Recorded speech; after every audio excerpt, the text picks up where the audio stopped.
Welcome back to Trending in Education. Mike Palmer here. Looking forward to speaking with Youki Terada, who's the Research and Standards Editor at Edutopia. Yuki does really interesting work, and I'd recommend him as someone for you to follow. We're going to talk to him a little bit more about his job and the nature of vetting the research that Edutopia chooses to share out with its audience of educators. But the main reason why we brought Youki on is that he did a really nice summary of the research, educational research in 2019 that Dan and I did a show on at the end of 2019. Got really good uptake, and it allowed me to reach out to Youki, and lo and behold, we were able to book him for the show. So Youki, welcome to Trending in Education. Thank you for having me here. Yeah, and can you begin by talking a little bit about Edutopia and what Edutopia's mission is and how educational research comes to bear on the mission? Yeah, so Edutopia is an educational nonprofit, and our main goal is to transform K-12 education to help all students succeed. Not just succeed in the classroom, but also succeed outside the classroom in their careers, in their lives as adults. And the way we do that is by producing content for educators to listen to and to read. So most of our articles are written by teachers who share practices that they find effective. And behind the scenes, we have a whole team of editors, and we have me, our research editor, who vets everything to make sure that what we're sharing is vetted and high quality. Yeah. And in 2020, because it is 2020 now, it's really easy to share something that seems interesting based on a headline or based on something that you think might get clicks or likes or shares. And it's not always based on evidence-based research. And as I understand, your job for Edutopia is to make sure that whatever is shared out is actually based on real science. Can you talk a little bit about what that's like and how that can be challenging based on the types of articles, types of research that your writers and your audience is interested in? Yeah, sure. So my background is actually in educational research. I've been at Edutopia for about 7 years. I started off as a researcher, so I understand how to design an educational study fairly well. Before this, I was at the Lawrence Hall of Science, studying informal science learning. Before that, I was at Berkeley for grad and undergrad. So I'm able to read a research study. I'm able to understand not just a research study itself, but also the context, like what publication is it in? Is it peer reviewed? What's the impact factor? Is it a high quality study? Is the research itself high quality? So I take a lot of that training into my job here, where I look at pretty much every piece of content that we put out. And I make sure that if anything goes out, that it's highly vetted and that it is backed by evidence. Because as we know, teachers are extremely intelligent. They're very smart, and they're very critical, because part of our job as educators is to help students understand how to be critical thinkers. So I always expect to be called out if any of the content that we put out isn't high quality and has a lot of research supporting it. Yeah. And interestingly, when we were prepping, you were talking about the mission of Edutopia, which is very much about the practical application of evidence-based research. Could you talk a little bit about that, like how you need to make sure that the research is valid, but then even beyond that, you do need to also vet that the application in a classroom is also relevant, which involves, I imagine, a little bit of critical thinking and other tools. Could you talk a little bit about that? Yeah, exactly. We very, very rarely put out content that is purely about the research, because for us, it's about connecting research to practice. And one good example of that is our video series, our Schools at Work. video series where we actually go into schools and classrooms and we film what's working. And behind the scenes, there's a lot of vetting that happens. We take a close look at schools, the practices and strategies that are happening at schools, and make sure that um, with a high level of confidence, we can say that these practices and strategies actually contribute to the success of the school. That it's not just, like a superstar teacher who can pretty much do anything and have his or her students succeed. That there's research and there's evidence supporting the actual practice, because what we want ultimately is for our audience, our teachers, to be able to see something on Edutopia and to be able to implement it into their own classrooms. That's the main goal. So everything we do is kind of pointed at that main goal. So part of my job isn't just to present research, but to also show how that research can inform good teaching. How research can make you a more how research can help you understand better how students learn, what learning is, and how classroom practices can be improved.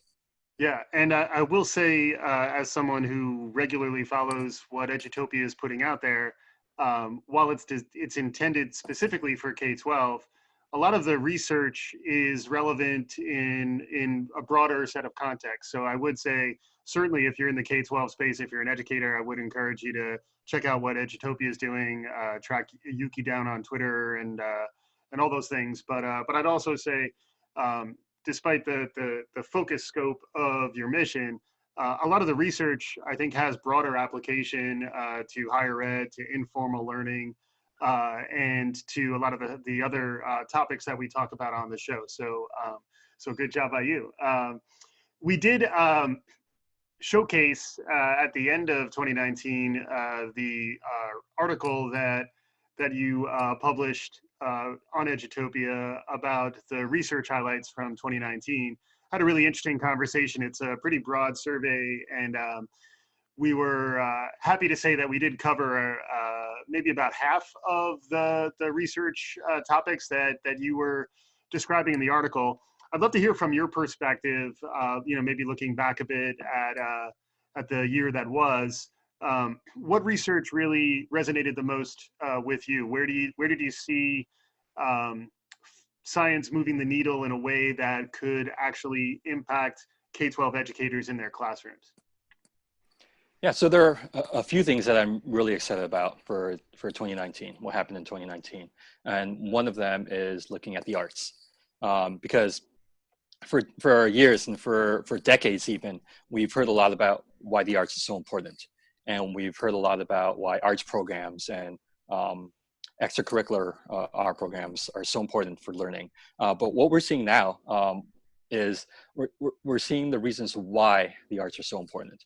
And one reason why is because it is fundamentally tied to learning. So for example, one of the studies that came out last year was looking at the impact of drawing on learning, and how when you draw something, you're more likely to remember it.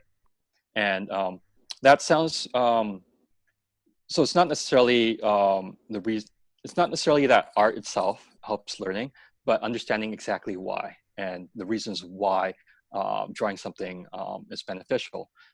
And neuroscience actually sheds a lot of light onto why the arts are important. And that's because when you experience something and when you are trying to learn something, when you encode it in multiple ways, you're more likely to remember it. So for example, if you just see something, you're much less likely to remember it than if you see it and hear it, or see it and feel it.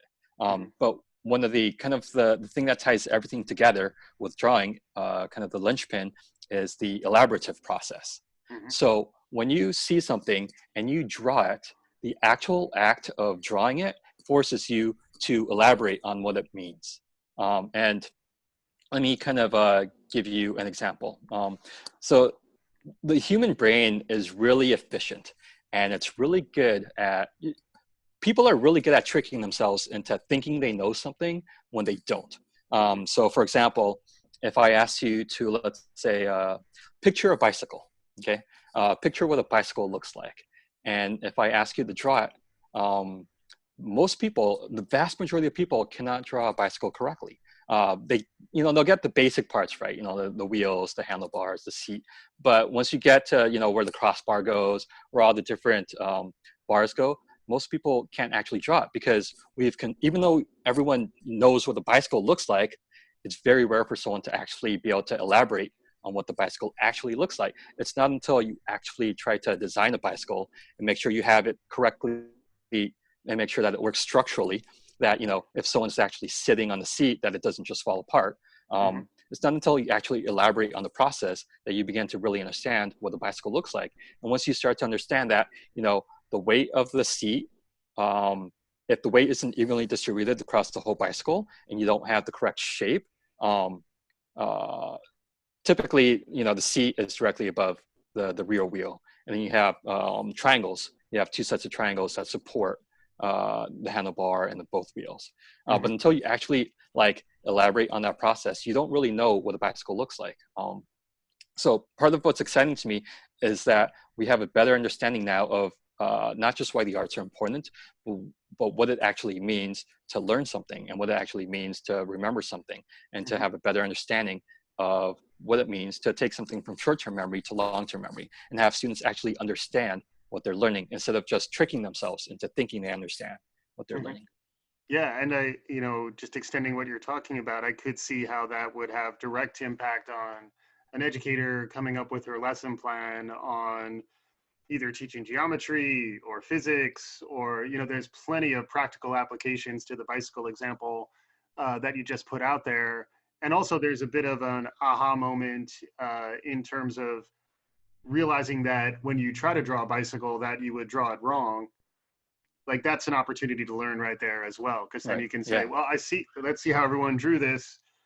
Oh, that's interesting. Many of you drew it this way. Let's talk about that. And you could see how it's both engaging their creative selves, it's engaging their maybe different aspects of their brain than if they were just leaning back and being lectured at. But it's also a way to sort of engage a class and create sort of that active exchange that really is conducive to learning. Yeah, exactly. I mean, so I don't think I included this in the article, but one of the more interesting connections to make with art and drawing is that, in a way, when you draw something, it's kind of like a practice test.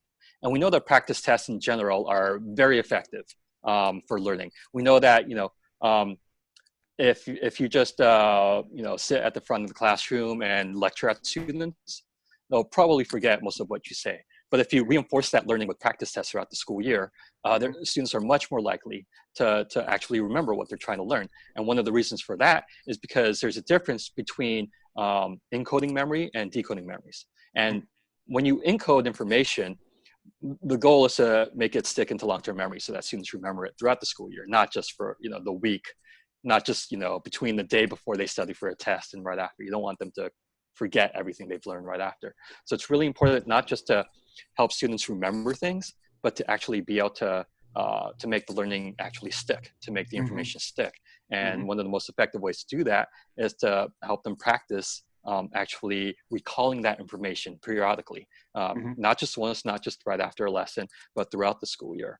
So when someone draws something, it's kind of like a mini practice test in a way, because you're asking them to not only look at something, you're asking them not only to okay, here's for example a model of the solar system. Here are the different planets. You're actually asking them to encode it into their short-term memories, and then to decode it, to recall it, and that the act of doing that actually helps with recall in the future. So a lot of things that don't seem connected end up being very connected, because we know there are some fundamental mechanisms for how students learn.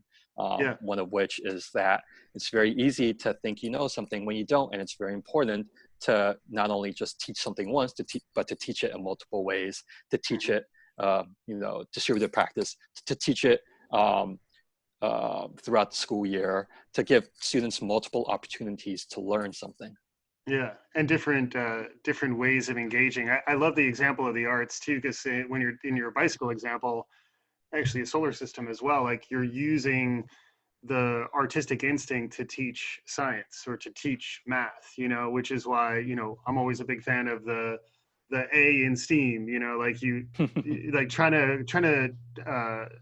to design for an integrated learning experience where, you know, it's not like when you're doing science, you know, you shut off the artistic or visual parts of your brain.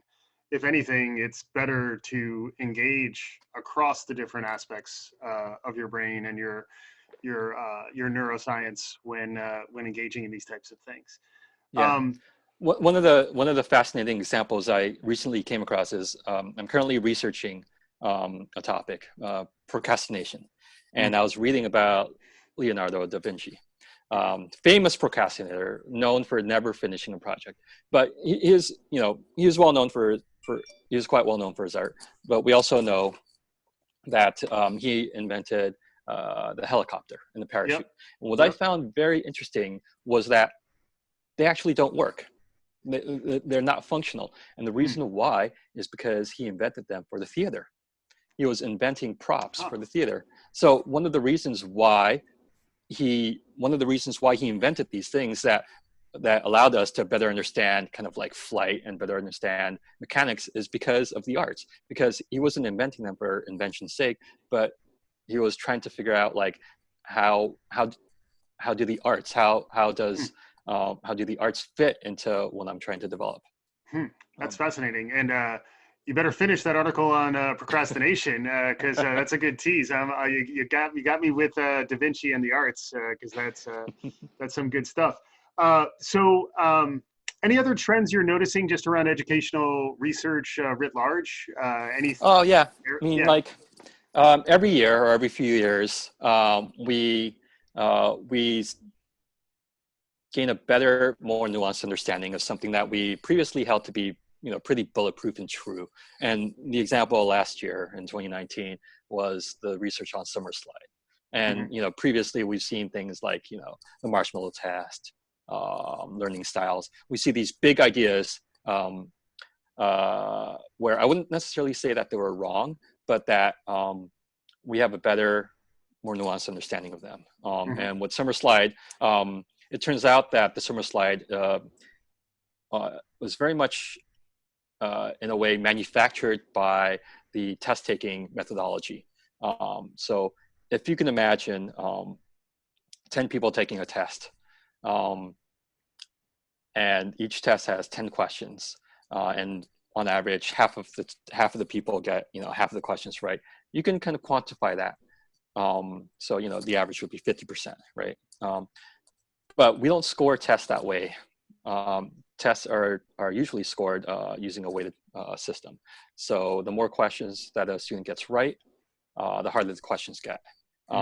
So what you're seeing is that when you compare two different tests, it's not an apples to apples comparison. It can be an apples to oranges comparison depending on what kind of testing methodology is used. So what we're finding out now is that a lot of the assumptions that we made about the summer slide, a lot of the assumptions we made about how tests change over the summer were incorrect. Hmm. And that a researcher can create any kind of gap that they want because it's no longer it's not really true that the number of questions that a student gets correct is the score that they get. Hmm.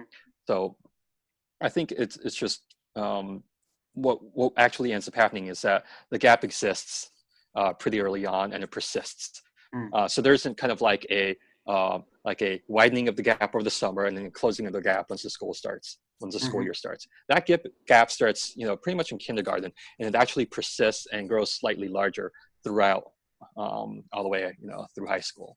Yep. So I like that Yeah. we're seeing kind of a more nuanced understanding. Yeah, and Of, it's sort of a reminder that science continues to evolve and revise itself, and that as humans we gravitate to narrative and to almost lore at times, right. so that you want to tell the story of this research in a way that everybody understands. And you were mentioning before, frequently you learn something as science maybe 10, 15, 20 years ago, and then the science evolves, but if unless you're exposed to services like what you're providing at Edutopia, unless you're a lifelong learner who's continuing to revisit these things, that knowledge can get crystallized to the point that you're not able to revisit it, and what was once true is in fact no longer true. Doesn't mean science doesn't work. In fact, it's the opposite. It means that science is working. But the challenge, I think, for educators is to continue to revisit things that you learned to be true earlier in your life, and be open and flexible to the fact that they may change as the body of research continues to grow. Right. Anecdotal evidence is very powerful, and it's Mm-hmm. very easy to fit science around that. So, Mm-hmm. you know, a lot of the brain myths that we're used to that are no longer true, like, you know, you only use 10% of your brain, Mm-hmm. or that uh, uh, boys and girls have different brains. Like one of the studies that came out last year looked at the actual wiring of boys and girls' brains as they did math problems. And it turns out that there's really no functional difference between a boy's brain and a girl's brain, and that a Mm-hmm. lot of the differences that we see are actually culturally constructed, and that what makes a bigger impact isn't necessarily kind of like how a boy's brain is wired versus how a girl's brain is wired, but our own cultural assumptions and Mm-hmm. attitudes towards boys and girls in math and science, and Mm-hmm. that has a much bigger impact.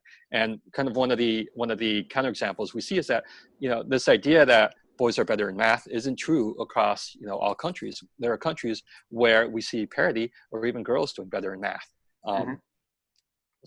Um, to me, it's really great that we have these assumptions about how the brain works and how learning works. Um, and science every year sheds new light on our understanding and makes us revise our thinking, makes us revise how we understand learning. And I think, for example, learning styles, like we were talking about learning styles earlier, I think learning styles is a great example of that.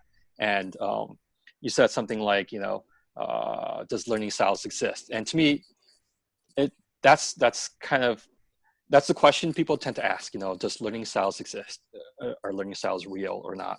And to me, that's really the wrong question, um, because to me, we define learning styles in whatever way we want to define learning styles. It's not like an actual thing that you can Mm-hmm. study in the human brain. So learning styles exists if you say it exists. That Mm-hmm. doesn't necessarily mean it's real. For me, the better question is there anything that a teacher can do with respect to learning styles? And Mm-hmm. the answer turns out to be no. When we try to align instruction to a particular learning style, it turns out that tends to not have any positive benefits for students. Mm-hmm. That if Mm-hmm. you think a student is a visual learner and you present only kind of like pictures and images to them, that isn't necessarily better than showing them a multimodal way, Mm-hmm. like showing things multimodally, because we know that learning things in multiple ways helps students encode the information better. Um, Yep. so for me, it's almost irrelevant whether or not learning styles is true. What's more important is there anything we can do as educators Mm-hmm. to help students? And it turns Yep. out that actually learning styles can actually be harmful, because Right. if you start to label students as, you know, a visual thinker or a kinesthetic thinker or learner, Mm-hmm. Yeah. you can potentially box them in, Yeah. or possibly even worse, they can develop a kind of a fixed attitude towards that type of learning, where they think, oh, you Mm-hmm. know, since I'm a visual learner, I'm not going to even bother with all these other types of learning. So, I mean, you don't want to categorize students and to box them in and to label Mm-hmm. them, because that Mm-hmm. can be harmful. Yeah. Yeah. Yeah. Yeah. No, it's fascinating stuff. How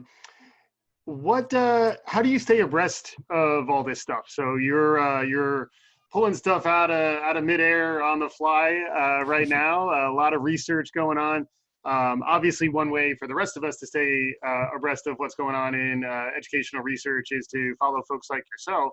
But are there any tips you have around like resources to look at, or ways to stay uh, frosty? I like to say ways to stay alert and aware of what's going on around you. Yeah, so I think for probably the best tip for me is to subscribe to newsletters, Mm-hmm. because then the information comes to you. The information is kind of curated in a sense, Mm-hmm. so you don't have to worry about, because for my position, like when if I write an article on one study. I've probably looked at 20 or 30 studies. I've decided not to cover 20 or 30 studies, or even more.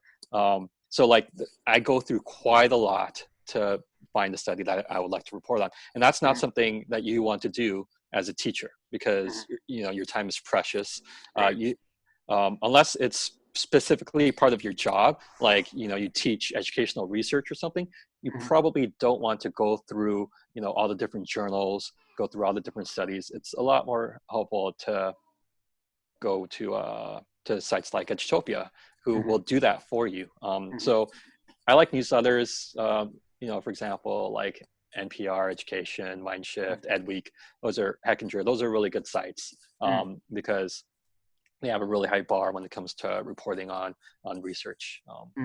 Yeah, and it But reminds me also of the idea of digital literacies too. Like, so understanding, you know, getting back to the idea of fake news or fake science, like trust your sources. Go to primary sources when you can, and if you don't have the time, because many of us are busy, particularly if you're a teacher in a classroom, find trusted curators who are doing good work. So, and that's also something that I have found. Folks like yourself are somewhat generous. Both in terms of what you're providing, but also in saying like we're not the only people who are providing this type of value. There are plenty of services out there, and playing with your head up and having some savvy around what doesn't necessarily pass the smell test in terms of something just pops up in your feed from a source you've never seen before, and there's not even a citation of the primary research that it's based on. If you do a little bit of digging, that's certainly a red flag. yeah, I mean, so often an article comes across on Facebook, or Twitter, and on its surface, it looks like a good study. Like this actually happened pretty recently. There was a study on air quality, and the study was looking at so in a California city, there was a gas problem. So uh, the city, in response, decided to install air filters into schools to try to counteract the gas problem. But what turned out happening was that by the time they actually installed the air filters, the gas problem was gone, because it took like a year or so. So this gave researchers an opportunity to kind of investigate whether or not air filters can improve test scores. If you look at the radius of schools inside the nearest the gas facility that had the leak, compared to those outside of the radius. So this was widely shared, and on its surface, it looked like a good study. But when I read it more closely, and when I read the actual study, there were like pretty fundamental flaws with the study itself. Like the sample size is really small. The data points, there weren't enough data points. It was a very controversial study. But if you just read everything on Facebook at face value, you can get tripped up. It's much better to either have the first-hand information to be able to analyze the study, or to look at sites who do vet information, like Edutopia. Yeah. I mean, it's really an age where we all need to rely on trusted curation, and finding those sources is so critical, because no one has time to really do the hard work of vetting all this that you're doing. So like you have time, but not everyone else does.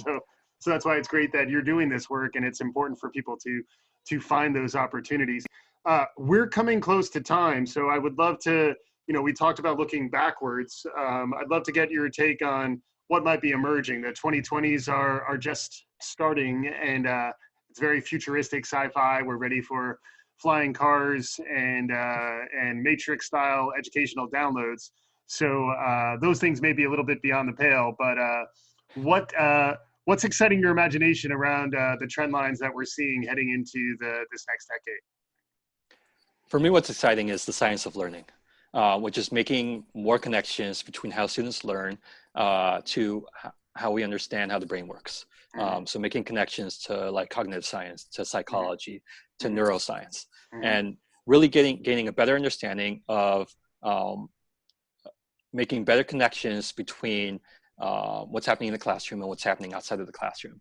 So, for example, we've right now we've heard a lot about ACEs, adverse childhood experiences, and we know that the more ACEs that a child experiences, the lower the chances of their success as adults. We know that what happens to a child has an impact on their life outcomes down the line. But all of that has been observational. A lot of that has been just like observing, groups of people, looking at what's happening, from like 0 to 12 years of age, and the outcomes as they're adults. But what I'm excited about is that we're gaining a better understanding of how the brain works, how brain development happens, and how things like relationships. It's not just this kind of like this nebulous idea that relationships are important, but we're actually seeing that when kids are young and they're in a safe, supportive environment with lots of healthy relationships, that their brains actually develop in a different way compared to if they live in poverty or if they live under trauma. And I think what's exciting is just having a better understanding of how things like trauma can inform education and teaching and learning. Yeah, and it does seem like we're sort of on the precipice of meaningful breakthroughs in terms of actionable, like getting back to the mission of Edutopia, actionable insights about how the brain operates. So like rather, there's always been really interesting research. I remember I was also a psychology student growing up, and split brain research, right brain, left brain, like all that stuff is fascinating. But when you think about the practical applications, frequently there wasn't as much of a way to connect that. It does seem like we're on the verge of making more of those types of connections in the coming years, and that certainly is exciting. Any other trends that you're noting, whether it's within education or more broadly, that you think are worth paying extra attention to, or any recent research that you've seen? 2020. There'll be a 2020 year in review at the end of the year. January is almost under our belts. Anything catching your attention that you wanted to share with our listeners before we wrap up? Yeah, I'm excited about AI, artificial intelligence, and this is a pretty tricky kind of topic, because there's kind of like, for me, there are different types of AI. So there's kind of the more kind of obvious AI, which is kind of like the robot in front of the classroom doing the teaching. And that's kind of the way AI is portrayed often in media, kind of like we should all fear AI because it's going to take all our jobs away. But for me, like that's kind of, it's a straw man. It's like a boogeyman. It's not really what AI is about. For me, what's exciting about AI is being able to understand large sets of data and understand patterns in that data. For example, let's say you want to understand and predict whether or not a student will drop out of high school. Like currently, we have pretty either crude tools to do that or highly intensive tools to do that. Either you're sitting down with a student, talking to them, getting to know them, or we have like really crude data points, like grades and attendance. But for me, one of the one of the potentials of AI, what makes it promising, is that it can help us better understand and predict and analyze large data sets. So for example, if you're looking at a group of students and you're kind of churning through all the data, like what patterns can we see in the data, not just looking at like test scores and attendance, but what patterns can you see in terms of like, like how, like what kind of supports do they have in the family? Like what kind of experiences they have as in their childhood? What kind of patterns can AI predict that will help us maybe better anticipate kind of issues that we might find with students? That way, we don't necessarily address those issues, but it can help us kind of reveal patterns and help us better understand, like, okay, who might need a little bit more help, who might need more support, who Mhm. should we like pay a little bit of extra attention to, because it's really hard, if you have a classroom with 30 students and you have 5 classrooms, it's really hard to pay full attention to 150 students. But I'm Yeah. hoping that down the line we can have more tools to be able to not let any students fall through the cracks, and I think Mhm. AI can help with that. Yeah, I'm maybe not catch some of that stuff early too, right? So like rather than frequently by the time an intervention is clearly needed, it's almost too late. And You're right. if the behavioral patterns and the data points that you're describing can signal things early enough so that if the right kind of intervention can be done, there certainly is a lot of promise to that. Right. So, I mean, for me, ultimately, it's really about helping teachers become more informed and Mhm. giving them kind of a better understanding of their students. Yeah. Fantastic conversation. Really appreciate you taking the time, Yuki. If folks want to follow you or understand what you're doing at Edutopia, what's the best way for them to stay on top of all this? Oh, so I'm on Twitter, Youki Terada, just one word. Yeah, ask me any question on Twitter. I'm always happy to answer. Awesome. So Edutopia is a great resource, particularly for K-12 educators, but for folks who are just interested in learning and research and education, I'd certainly recommend it. I'd also recommend Yuki's work. And thanks again, Yuki, for joining us. Thank you, Mike. Glad to be And here. and for our listeners, we'll be back again soon. This is Trending in Education.